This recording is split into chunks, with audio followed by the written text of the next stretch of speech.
মা, তুমি কিভাবে বলো আমাকে একটা 15 বছর বয়সী মেয়েকে বিয়ে করতে? একজন মেডিসিন স্পেশালিস্ট হয়ে ওই বাচ্চা মেয়েকে আমি বিয়ে করতে পারবো না।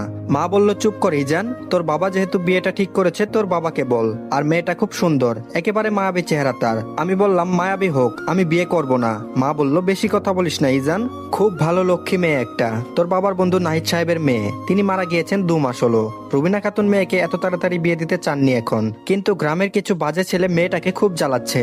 দয়া করে রাজি হয়ে যা বাবা, তোর বাবা কেমন মানুষ তুই তো জানিস। তারপরও সে একবার স্ট্রোক করেছে, এখন যদি তুই বিয়ে করবি না কথাটা শুনে আবার কিছু হয়ে যায়, পাগলামো করিস না ইজান।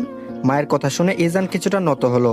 ইজান শেখ বাবা মায়ের বড় সন্তান, তার একটি ছোট বোনও আছে ইজনিয়া শেখ, আপাতত মেডিকেল পড়ছে। ভাইয়ের মতো ডাক্তার হওয়ার ইচ্ছে আছে তার। ইজান পেশায় একজন ডাক্তার, মেডিসিন বিশেষজ্ঞ। ইজানের বাবা হুমায়ুন শেখ সরকারি চাকরিজীবী ছিলেন, তিনি মূলত একজন সেনাবাহিনীর উচ্চপদস্থ কর্মকর্তা ছিলেন।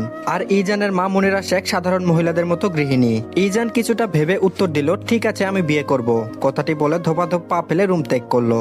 মনিরা বেগম হাসছেন, এই হাসি যেন তৃপ্তিময়। প্রায় 3 ঘন্টা পর ইজান এবং তার পরিবার গ্রামে এসে পৌঁছালো। গ্রামেই তার বিয়ে হবে। বিয়েটা সাধারণভাবেই হবে, কারণ হুমায়ুন শেখ চান না এত বড় করে বিয়ে হোক। এমনিতেও তার বন্ধুর কোনো রকম সংসার ছিল, এখন সেও নেই।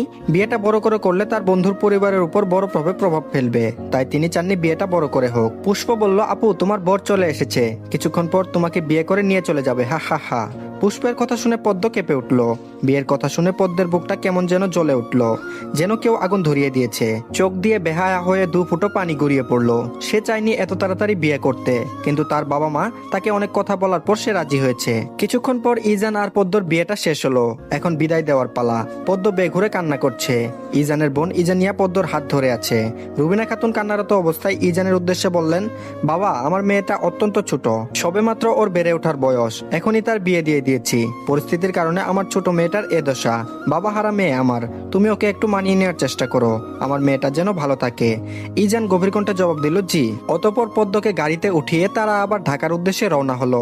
গাড়িতেও পদ্ম কান্না করছে। পদ্মের এক পাশে ইজান এবং আরেক পাশে ইজানিয়া। পদ্ম কান্না থামিয়ে একবার ইজান এবং আরেকবার ইজানিয়ার দিকে তাকালো। ইজান বিষয়টা খেয়াল করলো, কিন্তু কোনো ভ্রুক্ষেপ করলো না। হঠাৎ ইজানিয়া বলে উঠলো, কিছু বলবে ভাবি? পদ্ম খুব ইতস্তত ভাবে বলল, আপু আমি একটু পানি খাবো। ইজানিয়া শুনে তাড়াতাড়ি পদ্মকে পানি দিল। পদ্ম ঢকঢক করে পানি 1 বোতল খেয়ে ফেললো। পদ্ম পানির বোতল ইজানিয়াকে দিয়ে ইজানের দিকে তাকালো। ইজানের দৃষ্টি মোবাইলের দিকে। মোবাইলের আলো ইজানের মুখে পড়েছে।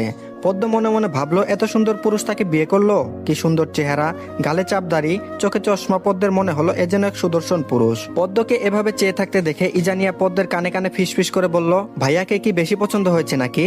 এখন এত বেশি দেখো না, একেবারে বাসর ঘরে দেখো মন ভরে। ইজানিয়ার কথা শুনে পদ্ম তৎক্ষণাৎ চোখ নামিয়ে